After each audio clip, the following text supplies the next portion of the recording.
So today we're going to be ranking the top 30 rap albums of this decade. A little disclaimer, this is my opinion, so don't start getting mad. This is what I believe are the top 30 rap albums since 2020, as we're halfway through this decade so far. In the 30th spot, I've gone for Magic by Nas. Now, I mean, he has nothing left to prove. You know what I'm saying? We already know who Nas is. We already know what he's done. But it didn't stop him from dropping one of the most straight to the point albums. You know what I'm saying? Hit Boy did really well with the beats. Songs like Wave Gods and Meet Joe Black. I mean, those are my favorite songs on the album.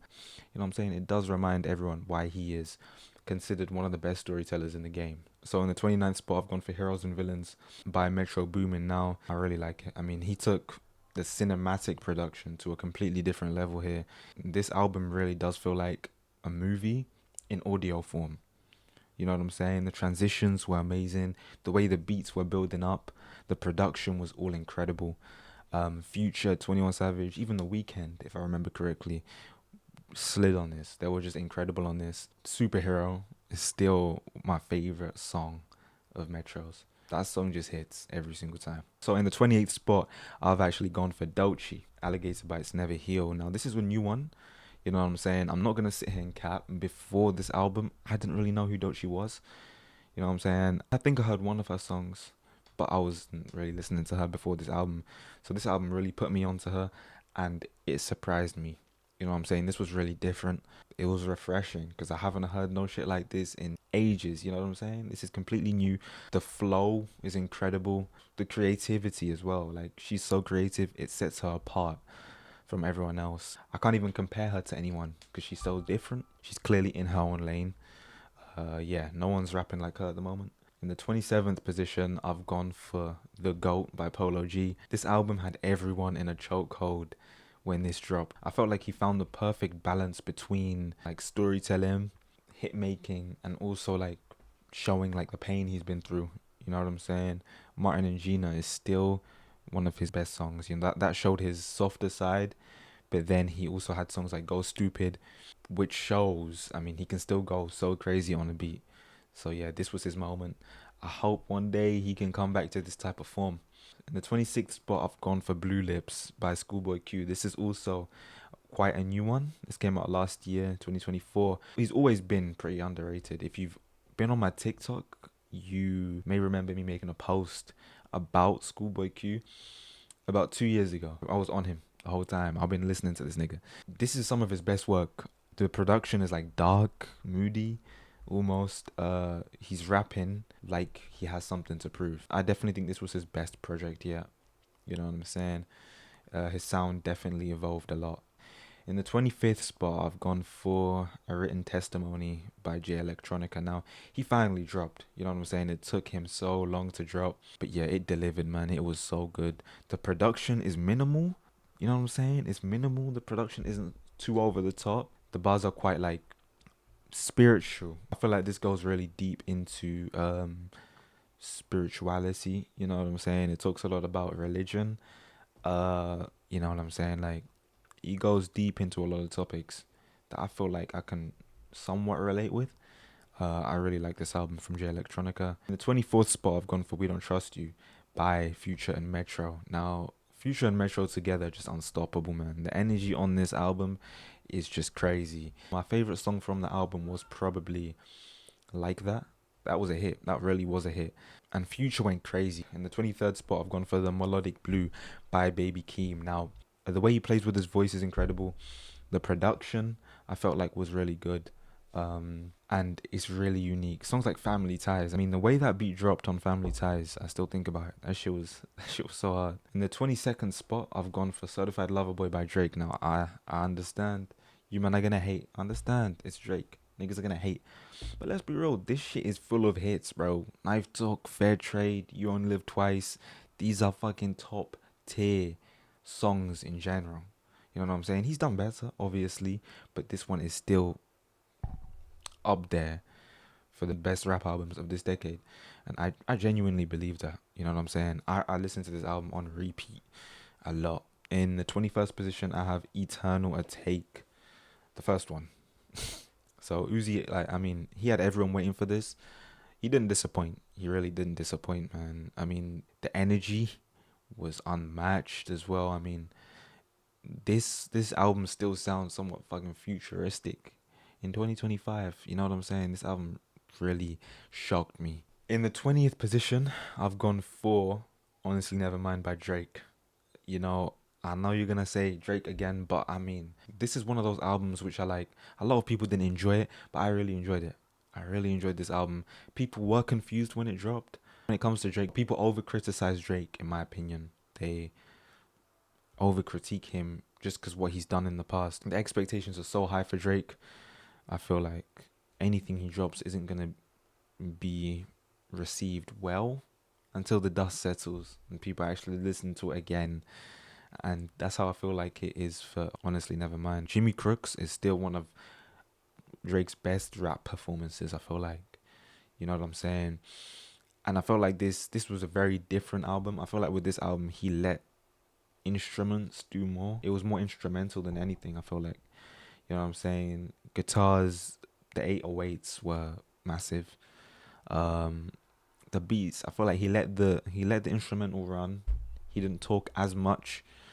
And I like that. You know, songs like Overdrive. Listen to Overdrive again. I'm telling you, that shit is actually so good. And Sticky, listen to Sticky, massive. In 19th spot, I've got Pray for Haiti by Mac Homie. Now, if you love lyricism, this is literally a masterpiece. You know what I'm saying? Every single bar feels like there's like a hidden message in it. You know what I'm saying? This is really soulful, you know, and it just has a lot of like mystique. It's quite mysterious.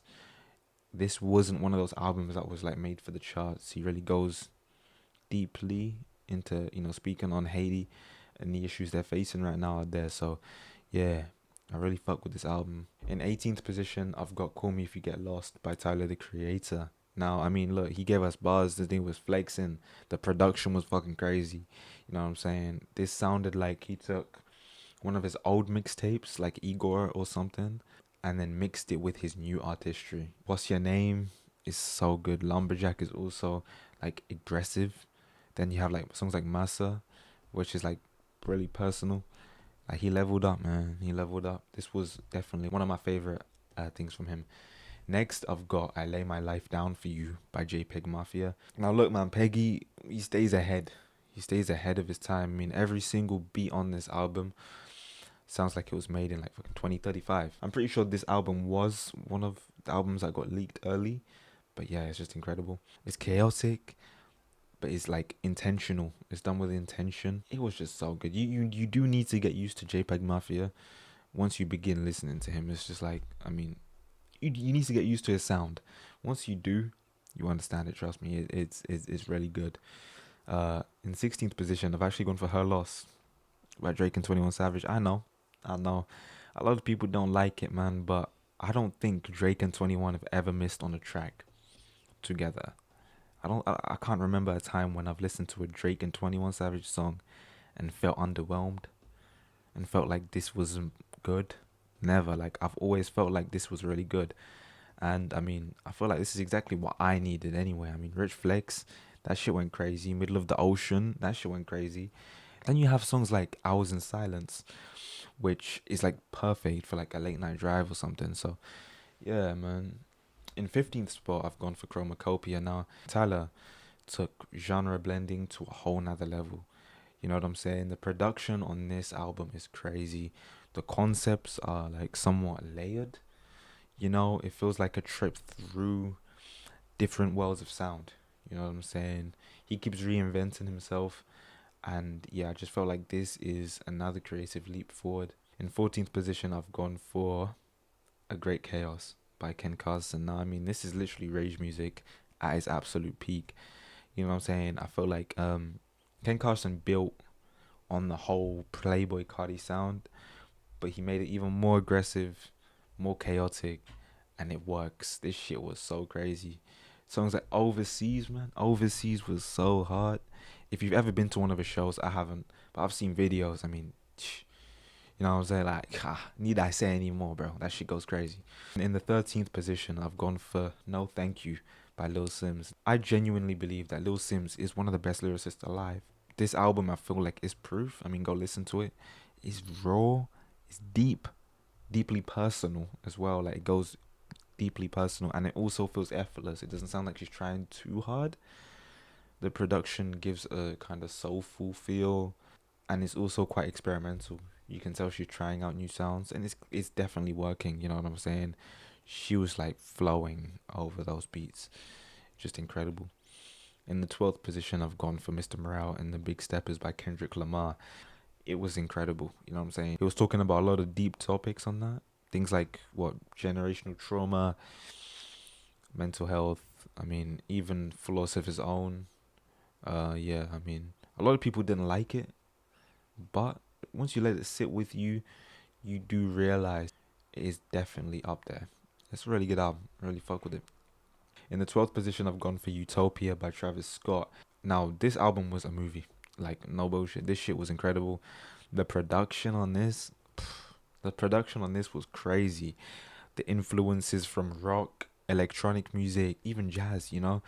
The features are crazy on this. You had Drake on this, you had Future on this, you had Cardi on this, you know what I'm saying? He went so crazy that you need to re-listen to the album. Because I feel like a lot of people forget how good this was. Alright, so we've reached the top 10. In the 10th position, I'm going for We're All Alone in This Together by Dave. Now, he is on another level with his storytelling on this album. You know what I'm saying? Heart Attack is probably the most emotional rap song I've listened to. If you haven't heard it, go and listen to it. But it's about 10 minutes of just him speaking. It's just incredible. You know what I'm saying? He goes so deep into everything, his upbringing, you know, his friends, certain topics, crime, all of that. In ninth place, we've got Whole Lotta Red by Playboi Carti. Now, I mean, people laughed at this album. I remember people were violating this album, saying crazy shit to it, but re-listen to it, then re-listen to it again. This shit was so fucking good, bro.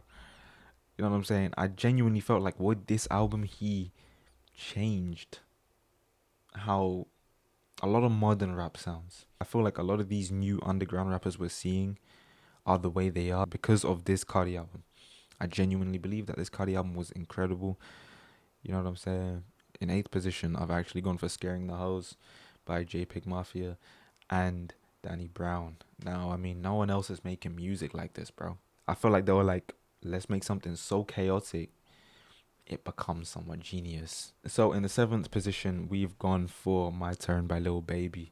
Like, this shit wasn't just an album, this was his coronation as one of the biggest rappers in the world. You know what I'm saying? This really put him on the map. There was so much hunger in his voice. The flows were just relentless. And look, the sheer number of hits on this project were just insane. You had tracks like Whoa, you had Something to Prove, We Paid. You know what I'm saying? The radio picked that shit up. You heard that everywhere. Then you had more emotional songs. You had Emotionally Scarred. It really showed a wide range of things that he would talk about. A lot of introspection as well. And I really liked it, man. I mean, this really put him on the map. In the 6th position, I've gone for GNX by Kendrick Lamar. Now, this one's quite new. I mean, he doesn't miss here. Kendrick hasn't missed with an album ever. You know what I'm saying? Every single time he drops, the world stops and fucking listens. GNX is not an exception. It's Kendrick doing what he does best. You know what I'm saying? This album feels like a deep dive into his thoughts, talking about how it feels to balance the weight of fame, responsibility, and even his own personal journey. And this feels innovative, especially after this whole beef with Drake. That definitely helped this album. That definitely fucking helped this album. But yeah, man, like, favorite song off this project was probably Luther by Kendrick and SZA. I mean, SZA's showing on that song, like, it's just incredible. It is SZA though, she don't really miss. Now, in the 5th position, we've gone for My 21st Century Blues by Ray. Look, I understand why you're looking at me like, what the fuck? My 21st Century Blues, like, this is not a rap album. I wanted to involve it in here. Now, she does rap on some songs, like on Escapism she was rapping. She mixes that with R&B. She goes into pop. She does a whole bunch of shit. So you could low-key class it as rap, but I understand if you don't count it. If you don't count it, move on to the next one. But I put this in here because I want you man to listen to this album. I really want you, man, to listen to this album and take in how good this shit is, really. You know what I'm saying? She was blending everything. Rap, hip hop, soul, R&B. There was electronic in here too. This was fresh. This was such a good album.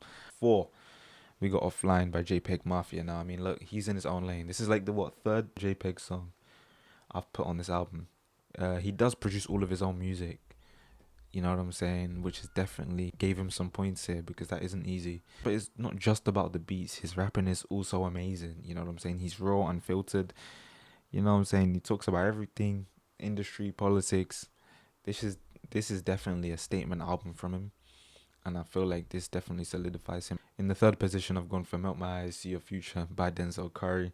I mean, look, Denzel has always been one of the most versatile artists in rap, but this album was just a complete level up, man. Like, he went from making hard hitting bangers to like deep introspective music that still hits just as hard. You know what I'm saying? There was a lot of jazz influence in this album. You know what I'm saying? Gave it a cinematic feel. And yeah, it's Denzel showing us his artistic growth. You can tell he's definitely grown a lot. This album's so good, man. Like, Walking, that's Troubles as well. Ooh, that shit was a hit, bro. I'm not saying he was in the underground before this, because he wasn't. He definitely wasn't. But this definitely put the most people onto him. You know what I'm saying? He's one of the best in the game, honestly. So in the second position, I've gone for LP by JPEG Mafia. Now, this is such a good album, bro. Like I said before, when it comes to JPEG Mafia, everything he does is chaotic. You know what I'm saying? It's chaotic, it's unpredictable. You don't know where the next song is going to go. You don't know what's going to happen. But it's perfectly executed at the same time. You know what I'm saying? Every single track feels like a different experiment. You know? You can't get bored with an album like this. I do say it felt like an experiment, but it didn't feel messy. You know what I'm saying? It felt like it was crafted carefully, meticulously. You know, the production's on another level. You know what I'm saying? There was a lot of distorted sounds in the album. There was also a lot of like industrial beats and soul samples. You know, he was just doing a lot of things that people wouldn't even attempt to do. The rap as well, like, we know when it comes to Peggy, the nigga knows how to rap. We are on to my final pick, what I believe is the best album since 2020. I've gone for Sometimes I Might Be Introvert by Lil Sims. Now, this is it, man. This is what I believe the best hip hop album of this decade. This shit's a masterpiece. You know what I'm saying? She didn't just rap on this album, she poured her whole soul into it. The storytelling is on another level. The production is orchestral. You know what I'm saying? Especially the first song. Like, Sometimes it might be introvert. You're not expecting the first song to instantly go into some orchestra. You know what I'm saying? Then the beat started kicking in. She was flowing on it. It was just incredible. You could feel what she was saying, but in your fucking chest, like, you could really feel what she was saying. She was definitely laying her whole heart out on this album. Tracks like Introvert, I Love You, I Hate You, that song she did with Cleo Soul on that as well. This was flawless from top to bottom. She dropped a classic, and this album should and will be remembered for years. And that's the list. So, agree, disagree. Drop your top 5 in the comments down below. And yeah, don't forget to like and subscribe for more hip hop content. We're gonna be reacting to albums, doing a whole bunch of shit. So support the kid, you know what I'm saying? Support the boy. And we're out.